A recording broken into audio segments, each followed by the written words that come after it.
Happy teachers day guys. তো আমার ব্লগটার সাথে দেরি হয়ে গেল। টিচার্স ডে দিন আমার স্কুলে প্রোগ্রাম ছিল বলে আমি আর আমার একটা বন্ধু মিলে স্কুলে একটা আবৃত্তি করেছিলাম, তো সেটা শুনে নিন।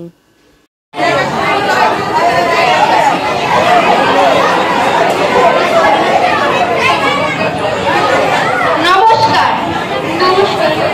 কবি সুকুমার রায়ের লেখা আবল তাবল।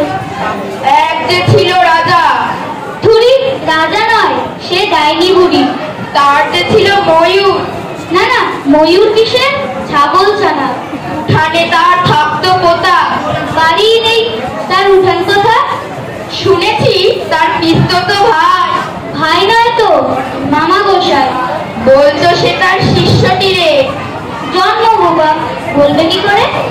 যাও, তারা তিনটি প্রাণী, পাঁচটি তারা সবাই জানে। যাও না বাপু, ঘেঁচা ঘেঁচি। আচ্ছা বলো, চুপ করেছি।